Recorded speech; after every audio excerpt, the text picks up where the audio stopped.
नमस्कार, आप सभी का बहुत बहुत स्वागत है। आपके साथ इस बुलेटिन में मैं हूं करिश्मा। एक बड़ी खबर के साथ इस वक्त के बुलेटिन की हम शुरुआत करते हैं। यूपी परीक्षा लीक मामले में बड़ा एक्शन लिया गया है। खबर सामने आ रही है कि मामले में भर्ती बोर्ड अध्यक्ष को हटा दिया गया। भर्ती बोर्ड अध्यक्ष रेणुका मिश्रा को हटाया गया है। राजीव कृष्ण को भर्ती बोर्ड की जिम्मेदारी सौंपी गई है। मामले में एफआईआर दर्ज करने में देरी करने पर एक्शन लिया गया है। इस वक्त की बड़ी और अहम खबर आपको बता रहे हैं। भर्ती बोर्ड परीक्षा के अध्यक्ष पर अब गाज गिरी है। यूपी परीक्षा लीक मामले में बड़ा एक्शन। मामले में बताया जा रहा है कि भर्ती बोर्ड अध्यक्ष रेणुका मिश्रा को हटा दिया गया। राजीव कृष्ण को भर्ती बोर्ड की अब जिम्मेदारी सौंपी गई है। रेणुका मिश्रा को हटाया गया है। वहीं पेपर लीक के मामले में जबरदस्त आक्रोश देखने को मिल रहा था। हालांकि इस पूरे मामले में मुख्यमंत्री योगी आदित्यनाथ ने भी संज्ञान लिया और देखिए, इस पूरे मामले में एफआईआर दर्ज करने में देरी करने पर एक्शन लेते हुए रेणुका मिश्रा को हटा दिया गया है। तो बड़ी और अहम जानकारी आपको दे दें कि उत्तर प्रदेश परीक्षा लीक मामले में अब यह बड़ा एक्शन लिया गया है। योगी सरकार का रेणुका मिश्रा को हटाया गया है। तो भर्ती बोर्ड अध्यक्ष को पद से हटा दिया गया। ये एक बड़ा एक्शन लिया गया है। अब आपको हम बताते हैं कि इस पूरे मामले में आखिर अब तक क्या कुछ एक्शन और मुख्यमंत्री योगी आदित्यनाथ किस तरीके से सक्रिय दिखाई दिए। देखिए, भर्ती बोर्ड परीक्षा की जो अध्यक्ष हैं उनको अध्यक्ष पद से हटा दिया गया है, जिनका नाम रेणुका मिश्रा बताया जा रहा है। इसके अलावा आपको बता दें, इस पूरे मामले में अब यहां पर एक्शन लेते हुए राजीव कृष्ण को भर्ती बोर्ड परीक्षा की जिम्मेदारी सौंपी गई है। अब वो ये पदभार को संभालेंगे। इन सबके बीच मुख्यमंत्री योगी आदित्यनाथ काफी ज्यादा सख्त भी दिखाई दिए। इसके अलावा एफआईआर में देरी करने को लेकर रेणुका मिश्रा पर यह एक बड़ा एक्शन लिया गया कि आखिर अब तक एफआईआर क्यों नहीं हुई थी। और इस पूरे मामले में देखिए, त्वरित एक्शन लेते उनको हटा दिया गया। इंटरनल कमेटी की रिपोर्ट नहीं मिलने पर भी एक्शन ये लिया गया है। एफआईआर देरी से दर्ज क्यों होती है, रिपोर्ट आखिर सही समय पे क्यों नहीं सौंपी जाती है, ये तमाम बातें थी जिसके चलते रेणुका मिश्रा को हटाया गया है। वहीं आपको बता दें, इस पूरे मामले में अब जो जानकारी मिल रही है कि राजीव कृष्ण को इसकी जिम्मेदारी सौंपी गई है। तो भर्ती बोर्ड परीक्षा की जो अध्यक्ष है उनको हटाया गया है। हमारे सहयोगी इस वक्त सचिन जुड़ चुके हैं न्यूज रूम से। सीधा हम सचिन की तरफ रुक करते। सचिन, इस पूरे मामले में एक्शन लेते हुए अब रेणुका मिश्रा को हटाया गया है। राजीव कृष्ण को भर्ती बोर्ड परीक्षा की जिम्मेदारी सौंपी गई है।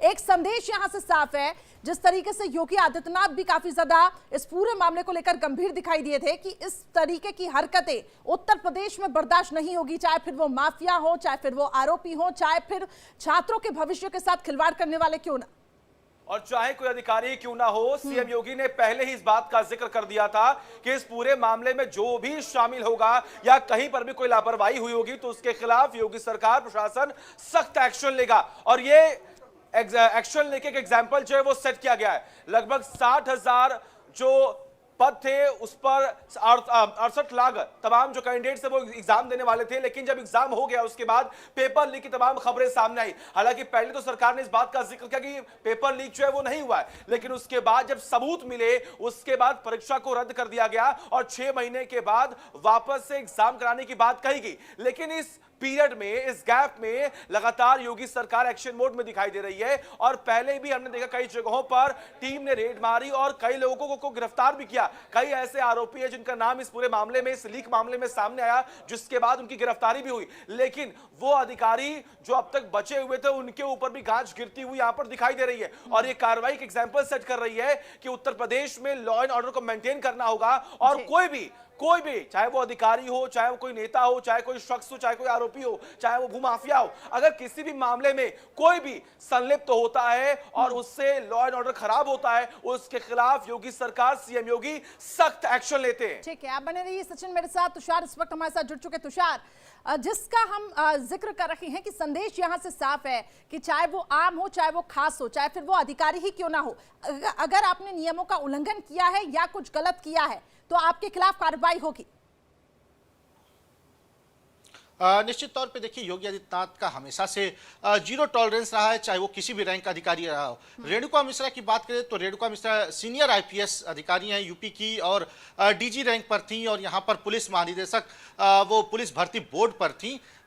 पुलिस भर्ती पेपर लीक जो हुआ उसके बाद इनके ऊपर कार्रवाई की गई। आपको बताऊं तो 60 लाख से भी अधिक अभ्यर्थियों ने इसमें पार्टिसिपेट किया था इस एग्जाम में और उसके बाद उनका आरोप था कि जो पेपर है वो लीक हो गया, वो पहले ही आउट हो गया था, पेपर बाहर निकल गया था, जिसके बाद इस पूरे मामले में अभ्यर्थियों ने जमकर प्रदर्शन किया था और इस पूरे मामले की जांच योगी आदित्यनाथ ने एसटीएफ को सौंपी थी। एसटीएफ ने इस पूरे मामले की जांच कर रही है और अभी तक 2 दर्जन से भी ज्यादा लोगों की गिरफ्तारी हो चुकी है। इसमें सबसे पहला नाम है नीरज यादव का, जिसके मोबाइल से ये पेपर मेरठ में एक व्यक्ति के पास गया था और उसको भी गिरफ्तार कर लिया गया। हालांकि इस पूरे मामले में अभी और भी गिरफ्तारियां होनी बाकी है, लेकिन इस बीच योगी आदित्यनाथ ने ये रेणुका मिश्रा को हटाकर और वेटिंग में डालकर ये साफ कर दिया है कि कोई भी हो, किसी भी रैंक का अधिकारी हो, वो बख्शा नहीं जाएगा अगर उसकी गलती पाई जाती है। क्योंकि इतनी बड़ी पुलिस भर्ती पेपर था और काफी लंबे समय बाद पुलिस भर्ती का एग्जाम आया था और उसमें भी पेपर लीक हो गया उस भर्ती का। और उसके बाद जिस तरह से योगी सरकार ने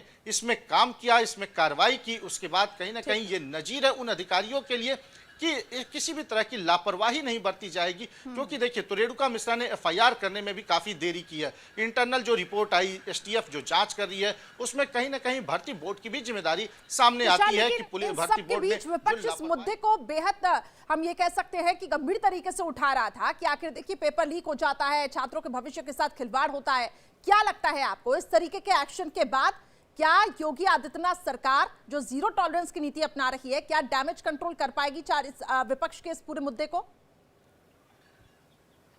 निश्चित तौर पे देखिए, जिस तरह से भर्ती को ही पूरी निरस्त कर दिया गया, कहीं ना कहीं डैमेज कंट्रोल करने की योगी सरकार की पूरी कोशिश थी। और यही वजह है कि देखिए उसके बाद आरओ और एआरओ का भी पेपर था, उस पर भी तमाम आरोप लगे कि उसके भी पेपर आउट हो गए हैं, तो वहां पर भी कार्रवाई की गई, उस भर्ती को भी निरस्त कर दिया गया। और साथ ही जो परीक्षा नियंत्रक हैं अनुज तिवारी, उनको भी तत्काल हटा दिया गया था। अब ऐसे में रेणुका मिश्रा को हटाना कहीं ना कहीं ये बताता है कि लापरवाही किसी भी कीमत पे नहीं बरती जाएगी और जो अधिकारी इसमें दोषी हैं उनके ऊपर सख्त से सख्त कार्रवाई की जाएगी। योगी आदित्यनाथ ने यह भी कहा था कि पेपर तो 6 महीने के अंदर दोबारा कराया जाएगा और किसी भी अधिकारी को बख्शेंगे नहीं और जो दोषी है उनके ऊपर सख्त कार्रवाई की जाएगी। देखिए, रेणुका मिश्रा की बात करें तो मोस्ट सीनियर आईपीएस अधिकारी हैं और डीजी रैंक के अधिकारी हैं। इतने बड़े अधिकारी को हटाकर सस्पेंड कर देना कहीं ना कहीं ये बताता है कि इतने बड़े अधिकारी पर भी कार्रवाई हो सकती है। देखिए, उनको वेटिंग में डाल दिया गया है और वेटिंग बर्दाश्त नहीं होगी। तुषार, बहुत